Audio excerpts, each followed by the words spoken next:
buka aplikasi Flow. Aplikasi Flow ini bisa trial sampai 30 hari. Misal ini kita sudah sukses install Flow ya, lalu akan muncul menu seperti ini. Kita klik di bagian kiri atas. Nah, ini pilih yang my goal-nya track cycle. Kemudian pilih yang cycle and ovulation. Di cycle length ini adalah periode menstruasi ya.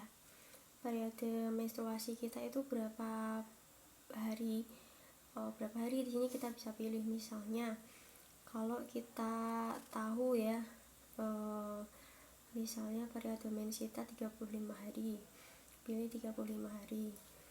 Kemudian berapa lama biasanya kita mens ya, kita anggap biasanya kita 7 hari mensnya, kita pilih. Kemudian munculkan menu chance of getting pregnant untuk mengetahui kapan hari bahwa hari tersebut chance atau kesempatan untuk hamilnya besar. Kalau sudah selesai, kita back lagi, nanti dia akan muncul sendiri. Misal ini untuk bulan April,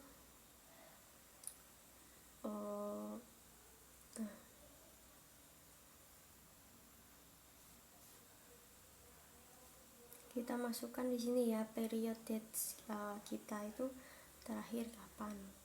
Misalnya hari terakhir mens kita itu tanggal 27.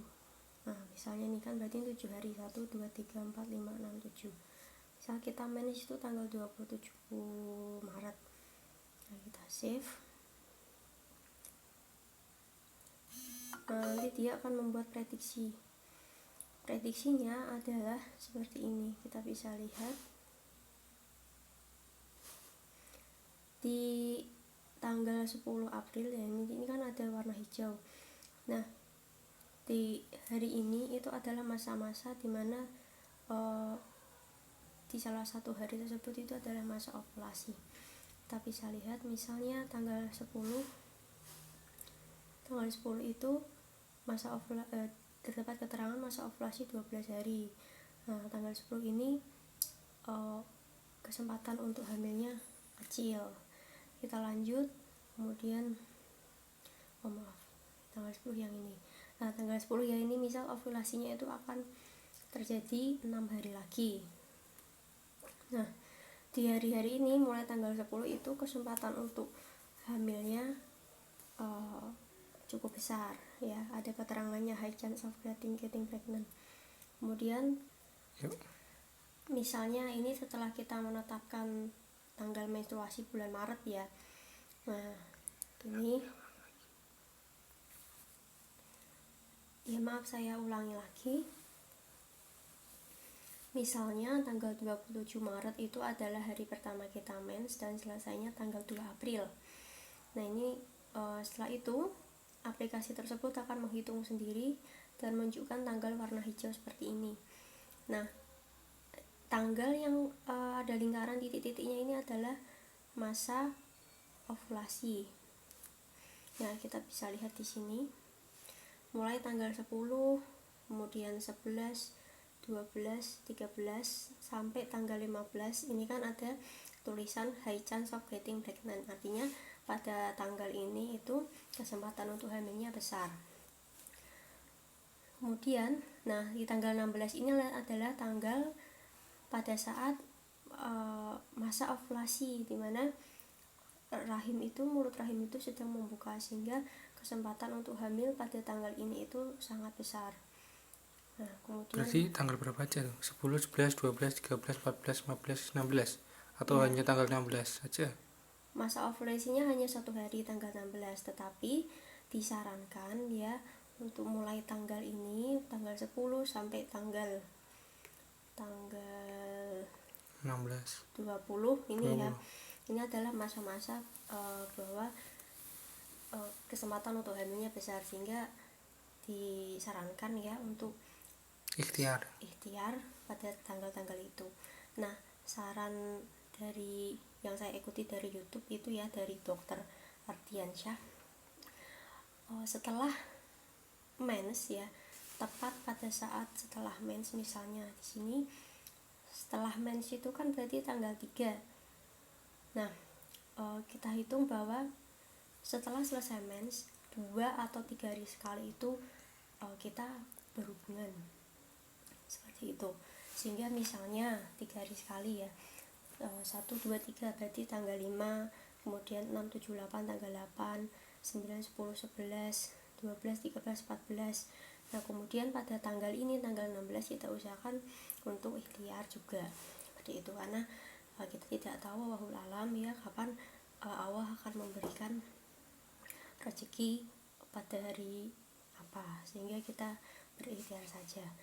Nah mengenai masa ovulasi ini kan perhitungan berdasarkan aplikasi. Nah kita bisa memastikan bahwa apakah betul pada hari itu kita sedang dalam masa ovulasi. Nah itu bisa dibuktikan dengan ovutest. Nah dari ovutest kita bisa mulai perhitungannya. Misalnya masa ovulasinya tanggal 16, nah kita bisa coba di tanggal 3 hari sebelumnya. Nah 3 hari sebelumnya itu misalnya kita sudah mulai melakukan tes ya. Nah kalau pada saat tanggal 14, 15 misalnya negatif, kemudian tanggal 16, nah pada tanggal 16 kita tes itu ternyata hasilnya positif, itu artinya bahwa kita sedang dalam masa ovulasi. Sehingga dalam waktu 24 jam itu usahakan untuk ikhtiar, seperti itu. Sebenarnya di dalam ovulasi sendiri sudah ada prosedurnya kapan kita harus melakukan tes. Itu bisa nanti dicek ya, dicek di manual booknya. Itu ada keterangan misal periode mens kita itu siklusnya 35 hari atau 21 hari. Nah itu ada hitungannya kapan kita bisa memulai tesnya, seperti itu. Nah jadi kira-kira seperti itu tipsnya. Yang pertama kita harus memastikan dulu periode mens kita dan lamanya mens kita yang terakhir ya, siklus mensnya itu teratur atau tidak. Nah kalau misal tidak teratur, berarti coba lihat sebulan atau 2 bulan ke belakang itu kira-kira siklus mensnya seperti apa, berapa hari, seperti itu. Nah setelah kita menentukan siklus mens, kemudian berapa hari mens ya, dan tanggal mens kita, nah lalu masukkan ke aplikasi Flow ini. Nanti aplikasi Flow akan menghitung sendiri kapan masa-masa dimana kesempatan untuk hamil itu besar, seperti itu ya. Nanti akan tercatat di sini masa ovulasinya tanggal berapa. Nah disitulah kita 3 hari sebelumnya misalnya kita sudah bisa coba menggunakan ovutest untuk mengetes bahwa apakah betul pada saat itu kita sedang dalam masa ovulasi, kira-kira seperti itu. Nah untuk ovutest sendiri itu disarankan untuk mengetesnya pada malam hari ya. Di manual booknya sebenarnya sudah ada keterangan bahwa jam berapa kita disarankan untuk melaksanakan ovutest. Kalau tidak salah mulai pukul 8 pagi sampai jam 10 pagi kalau tidak salah. Saya lupa nih. Malam tuh. Malam ya. Ya. Kira-kira nanti bisa dilihat di manual booknya untuk lebih jelas. Karena yang saya tahu untuk melakukan tes masa ovulasi dan tes pack itu berkebalikan. Kalau tes pack itu disarankan pagi hari, sedangkan untuk ovutest itu malam. Untuk ovulasi itu justru tidak disarankan waktu pagi hari. Ya, seperti itu. Semoga bisa bermanfaat dan semoga Allah segera memberikan rezeki.